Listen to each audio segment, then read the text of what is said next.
New Japan Pro Wrestling could never be accused of lacking ambition, and their aspirations for the early Heisei era were nothing if not audacious. The promotion envisioned assembling a supercard at the Tokyodome that would bring together the AWA, New Japan, WCW, and WWF champions under a single roof for what could have been a genuinely historic evening in February of 1990. Securing Larry Zbyszko for the financially ailing AWA wasn't difficult. WCW and WWF, however, proved entirely different propositions, a situation that carried significant ramifications in 1990. It was widely believed that New Japan had offered WWF $200,000 US for Hulk Hogan's one-night appearance. Yet, Vince McMahon was never going to seriously entertain such an arrangement.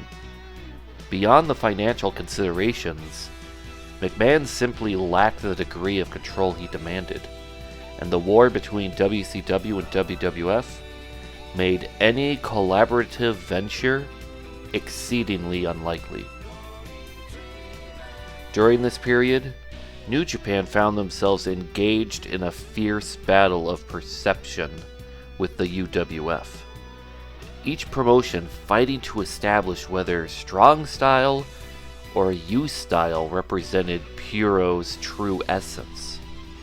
The psychological blow came in late 1989, when UWF's U Cosmos show at the Tokyodome became a tremendous commercial success, selling 40,000 tickets on its opening day alone before eventually packing the big egg with 60,000 fans. Seiji Sakaguchi, the newly appointed New Japan president, harbored considerably greater ambitions. He moved to rekindle the promotion's relationship with the WWF, and talks regarding a joint venture began gathering genuine momentum. The plans for February collapsed almost entirely, however, when WCW caught wind of the WWF discussions and promptly pulled Ric Flair from the equation. Sakaguchi's carefully laid plan lay in tatters. Could he somehow salvage his reputation and rescue New Japan's second ever Tokyodome show from complete disaster? Well, let's see. In late 1989, as the Berlin Wall that divided East and West Germany crumbled, Japanese wrestling fans remained largely unaware that Puro's own Berlin Wall, the divide that had shaped the industry for decades, was about to experience a remarkably similar fate. The decades-long antagonism between Antonio Inoki and Giant Baba changed Puroresu's trajectory following Riki Dozan's death. By 1990, however, Inoki had effectively removed himself from the picture after ascending to mainstream political prominence. His replacement as the New Japan president came in the form of Seiji Sakaguchi, a development that proved genuinely encouraging for those hoping to see relations between All Japan and New Japan finally prosper. There had long been media speculation that the only reason Sakaguchi hadn't joined Baba at All Japan back in 1972 stemmed from his strained personal relationship with Baba's wife, Motoko. With Inoki gone and a fresh face in charge, that particular obstacle had vanished entirely. In January 1990, Baba and Sakaguchi held a remarkably productive meeting that left both men visibly delighted. The symbolism was profound. Until now, we only spoke through lawyers, but with a change in New Japan's leadership, we can finally talk face to face, Baba remarked, his words capturing the seismic shift that had occurred.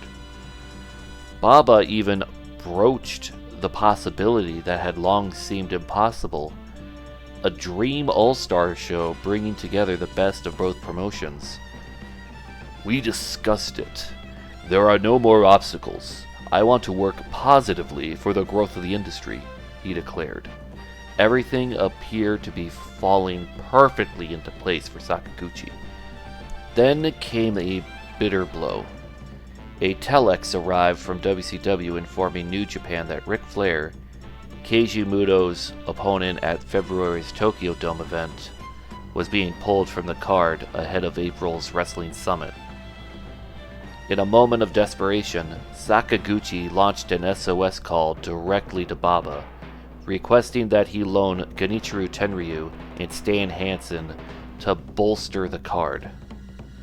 Much to Sakaguchi's surprise, Baba responded with extraordinary generosity.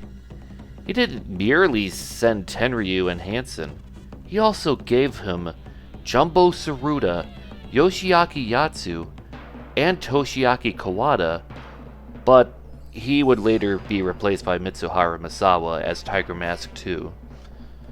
It represented a show of goodwill that underlined the fundamental shift that had occurred in Puro's power dynamics. Sakaguchi proceeded with genuine confidence and delivered a stunning success. The card became stacked with compelling attractions. He himself teamed with the returning Antonio Inoki to face the rising stars of Shinya Hashimoto and Masahiro Chono. Koji Katao made his long-anticipated debut against Bam Bam Bigelow, whilst the clash of the titans between Stan Hansen and Vader provided exactly the kind of heavyweight spectacle audiences craved. The show drew 63,900 fans to the Tokyo Dome, a figure that surpassed the U Cosmos event that had so troubled New Japan months earlier. Japanese fans were reminded once again of a legacy that stretched far deeper. For a brief shimmering moment, it genuinely seemed as though Puro stood on the cusp of a new golden era, with the remainder of the decade stretching out full of unlimited promise. But the wrestling world, it seemed, was not quite finished with its surprises. Following the tremendous success of February 1990's Super Fight at the Tokyo Dome, it appeared as though everything was generally looking up for New Japan and Seiji Sakaguchi. The moment seemed unstoppable. He even made the decision to retire from active competition at 48 years of age in March, choosing instead to focus entirely upon his responsibilities as president. Yet beneath the surface, almost imperceptible at first, cracks had begun to form in the relationship between All Japan and New Japan. Genichiro Tenryu, one of All Japan's leading stars and notably the only Japanese wrestler to have pinned Giant Baba up to that point, voiced his frustrations publicly. "The fighting spirit just didn't click," Tenryu said at the time. "Choshu was truly magnificent when he competed in All Japan. The Choshu I saw today lacked that brilliance. It was a true disappointment." Mitsuharu Misawa, who had replaced Toshiaki Kawada on the card, offered his own candid assessment. "Mr. Baba ordered our participation, and I told him I'll do it before we came. But the match itself was one where no trust could be established. The language was measured, but the underlying message was unmistakable. Something fundamental had been missing." Even Baba himself had grown frustrated. He believed that George Takano had acted selfishly during the tag team match featuring Tenryu and Misawa against Takano and Riki Choshu.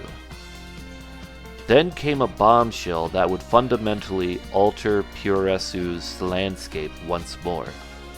Antonio Inoki, who had been preoccupied with his duties in national Japanese politics, he returned to New Japan as representative director and chairman following an extraordinary shareholders meeting on the 17th of July.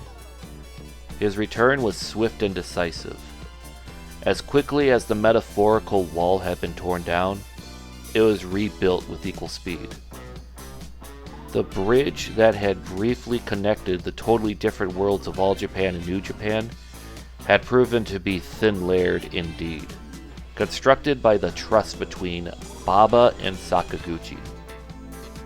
Baba retreated into his isolationist policy, a posture he would maintain until 1996, when he became hotly engaged in contesting the signature of Nobuhiko Takada. For many devoted fans, however, the true disappointment lay not in the collapse of the working relationship itself, but rather in what it represented. The definitive end to any possibility of seeing the dream matches that in their eyes should have happened years earlier. Giant Baba versus Antonio Inoki.